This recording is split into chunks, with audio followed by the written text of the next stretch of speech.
যদি পর্তুগালের স্কোয়াডের কথা বলি, সর্বপ্রথম মাথায় যেটা আসবে ওটা হচ্ছে পর্তুগালের মিডফিল্ড। ভাই মিডফিল্ডে স্টার্টিং থেকে শুরু করে এত ভ্যারাইটিস পর্তুগাল পাইছে। বাট যদি ডেপথের কথা বলি, পর্তুগাল অত বেশি ডেপথ না। ডেপথের তুলনায় স্পেন তো ভাই পর্তুগালে ক্লিয়ার করে দেয়, ক্লিয়ারলি ক্লিয়ার করে দেয়। কারণ মিডফিল্ডের তুলনায় স্পেন প্রতি বছরই মারাত্মক একটা লাইন আপ নিয়ে আসে, অ্যান্ড এই বছরও সেম। বাট আজকে আমরা কথা বলবো পর্তুগালের স্কোয়াড নিয়ে। পর্তুগালের ওয়ার্ল্ড কাপে কিরকম একটা স্কোয়াড বানাইছে, অ্যান্ড এবার কি পর্তুগাল পারবে নাকি ফাইনালি কোনো কিছু অ্যাচিভ করতে the biggest stage on earth বা বিগেস্ট কম্পিটিশন অন আর্থ, এই কম্পিটিশনের মধ্যে বা ওয়ার্ল্ড কাপের মধ্যে। সো আজকে আমরা রিভিউ করব পর্তুগালের ওয়ার্ল্ড কাপ স্কোয়াড, যেটার মধ্যে কিনা 26টা প্লেয়ার, টেকনিক্যালি 27টা প্লেয়ারই বলা যায়, কারণ তারা খুব সুন্দর করে শেষের দিকে মেনশন করে দিয়েছে তাদের লিস্টে ডিয়েগো জোতাকে। হ্যাঁ, ডিয়েগো জোতা মারা গেছে কয়েকদিন আগে।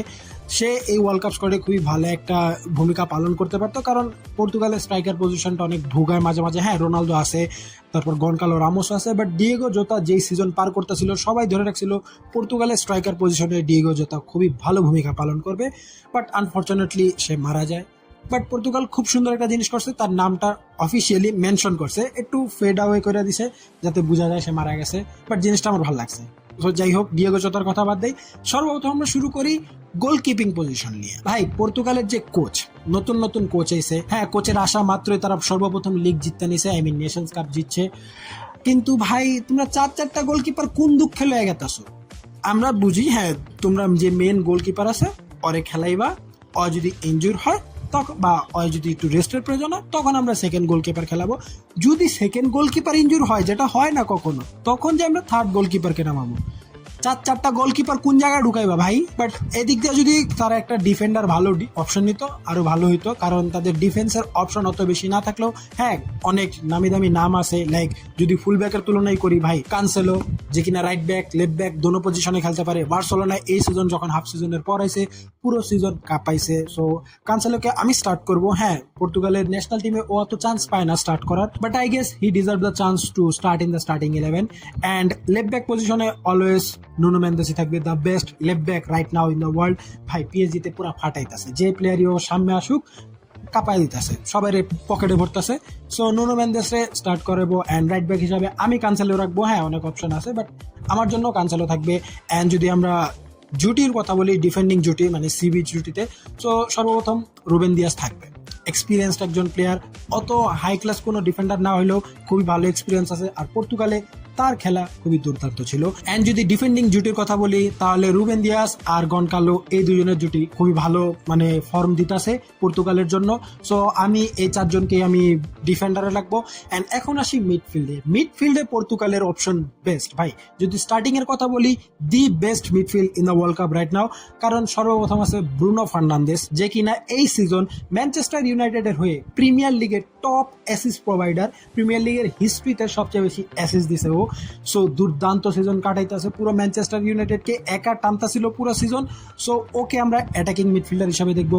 আর ডিফেন্ডিং মিডফিল্ডে হিসাবে জুটিতে আছে ভাই মারাত্মক দুইটা জুটি, যারা কিনা চ্যাম্পিয়ন্স লিগ জিতছে ব্যাক টু ব্যাক। তো আবার তাও কি পিএসজির জুটি ভিতিনিয়া প্লাস জাও নেভেস। এখন জাও নেভেস শুরু করবে নাকি সেটা জানি না, যেহেতু এক্সপিরিয়েন্স প্লেয়ার আরো আছে রুবেন নেভেস।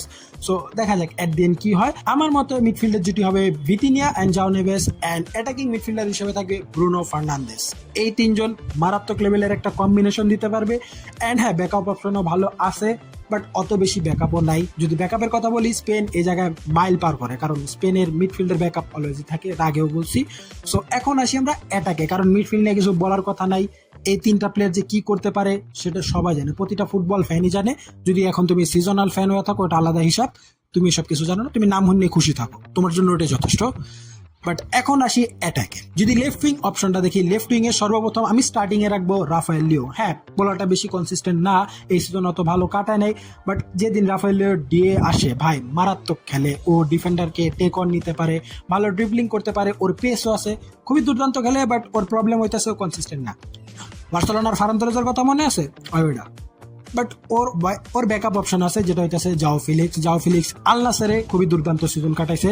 যদি ইউরোপে আনো কি অপশন হয় সেটা আমরা দেখছি, কোনো সিজনও মানে ডাবল ডিজিট পার করতে পারে নাই, মানে 20-এর মতো জিয়ে দিতে পারে নাই। অ্যান্ড এই বছর তারা সর্বপ্রথম আল নাসেরে গিয়ে 20টা গোল দিয়ে দিছে। সো আল নাসের কতটা হার্ড লিগে খেলতেছে সেটা ধারণা পাইতেছে। বাট যাই হোক, রাফায়েল লিওর ব্যাকআপ অপশন জাও ফিলিক্স ভালো একটা অপশন আছে। অ্যান্ড ওই পাশে যদি রাইট উইং অপশন দেখি, রাইট উইং অপশনে আমি স্টার্টিং করাবো বার্নার্দো সিলভাকে। বার্নার্দো সিলভা হ্যাঁ ও এজ এ ক্যাম হিসাবে ভালো খেলতে পারে, বাট ও রাইট উইংটাও ভালো কন্ট্রোল করতে পারে। তাগলিয়াফিকোও আছে স্পোর্টিং এর প্লেয়ার, যে কিনা বার্সেলোনার একাডেমি থেকে আইছে। তাগলিয়াফিকো এই সিজন খুবই দুর্দান্ত কাটাইছে, খুবই ভালো একটা গোল রেশিও আছে তার স্পোর্টিং এর জন্য। বাট সর্বপ্রথম শুরু করবে বার্নার্দো সিলভা, কারণ তার যে এক্সপিরিয়েন্স, তার যে মানে স্পেসের মধ্যে ডমিনেশন, সেই জিনিসটাকে পর্তুগাল ভালোভাবে ইউজ করতে পারবে। অ্যান্ড এখন আসি স্ট্রাইকার পজিশনে। স্ট্রাইকার পজিশনে আমি শুরু করাবো গনকালো রামোসকে। এখন হ্যাঁ অনেক রোনালদো ফ্যান আমার উপরে উঠতে পারে, বাট রোনালদোর স্টার্ট করার দরকার আছে ভাই। রোনালদো ভাই, আমি অ্যাজ এ মেসি ফ্যান এটা বলতেছি না, আমি অ্যাজ এ ফুটবল ফ্যান বলতেছি যে রোনালদো হ্যাঁ খুবই মারাত্মক লেভেলের ফুটবলার, খুবই মারাত্মক লেভেলের player, striker, one of the best বা the best striker of all time. But বর্তমানে রোনালদোর বয়স অনেক বেশি হয়ে গেছে। অনেকে টানতে পারো হ্যাঁ আল নাসেরও তো টপ স্কোরার হয়ে গেছে, এত গোল করতেছে। যাও কানসেলো আল নাসেরে 20টা গোল মারছে, যে কিনা ইউরোপে 15টা গোলও মারতে পারে না। অ্যান্ড রোনালদো হ্যাঁ স্টার্টিং করালে ভালো, রোনালদো খুব গোল দিতে পারে, ট্যাপ ইন করতে পারে। বাট এখন না ওয়ার্ল্ড কাপে শুধু ট্যাপ ইন চলে না। ওয়ার্ল্ড কাপে তুমি যদি রোনালদোর রেকর্ড দেখো, লাস্ট 5টা ওয়ার্ল্ড কাপে নকআউট স্টেজে একটা গোলও দিতে পারে নাই। অ্যান্ড আমি কোনো হেড দিতেছি না ভাই, আমাকে যদি মারতে আসো কিছু করার নেই ভাই, যেটা সত্য ওটাই বলতেছি। রোনালদো ওয়ার্ল্ড কাপের নকআউট স্টেজে অত ভালো খেলতে পারে না। ওয়ার্ল্ড কাপের যখন বিগ ম্যাচগুলো আসে রোনালদো ভালো পারফরমেন্স দিতে পারে না। অ্যান্ড আমরা গত 5 ওয়ার্ল্ড কাপে দেখছি ভাই, নতুন কিছু না।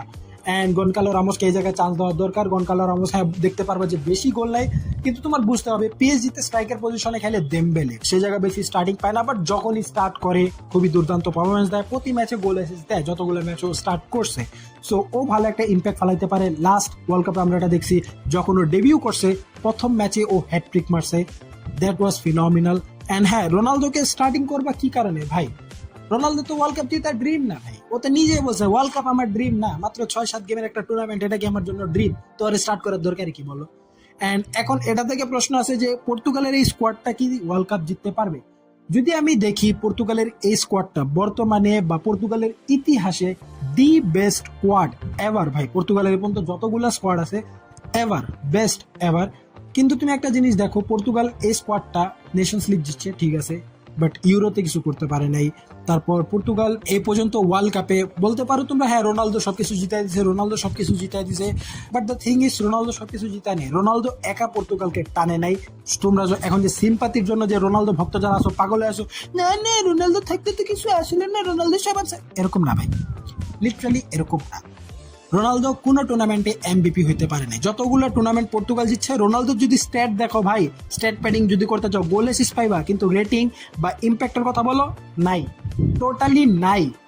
সো রোনালদোকে তুমি যদি এই জায়গা বলো যে রোনালদো একা টাইনা নিয়ে যেতে পারবে, এরকম না। আমি বলবো এই পর্তুগালের টিমটাকে যদি ব্রুনো ফার্নান্দেসের অ্যারাউন্ডে সাজানো হয়, তাকে মেন টার্গেট রেখে যদি টিমটাকে কন্ট্রোল করা হয়, this team can go very far. হ্যাঁ ইউসেবিও যে কিনা একা পুরো পর্তুগালকে টাইম না ওয়ার্ল্ড কাপে 3rd পজিশন পর্যন্ত নিছিল, সেরকম একটা অ্যাচিভমেন্টও দেখতে পারি। অ্যান্ড হয়তোবা পর্তুগালের যে ড্রিম, পর্তুগালের ফ্যানদের যে ড্রিম, রোনালদো ফ্যানদের যে ড্রিম ওয়ার্ল্ড কাপ জেতা, হয়তোবা সেটা সম্ভব হতেও পারে। বাট ফর মি, তুমি যদি আমাকে আজ করো এই পর্তুগালের টিমটা কি ওয়ার্ল্ড কাপ জেতার সামর্থ্য আছে? হ্যাঁ আছে, কিন্তু তার কি ওয়ার্ল্ড কাপ জিতবে? ফর মি না, জিতবে না। হ্যাঁ কন্ট্রোভার্সিয়াল টেক নিতে পারো, হয়তো বা বলতে পারো যে আমি আর্জেন্টিনা ফ্যান যার কারণে বলতেছি পর্তুগাল ওয়ার্ল্ড কাপ জিতবে না। ইটস নট লাইক দ্যাট ভাই, পর্তুগাল ওয়ার্ল্ড কাপ জিতবে না, এটা তুমি হাতে কলমে লেখা রাখো। হ্যাঁ পর্তুগাল ফ্যানরা অনেক খুশি হইতে পারো, Ronaldo last world cup enjoy করতেই পারো, বাট বেশি এক্সপেকটেশন রাখো না।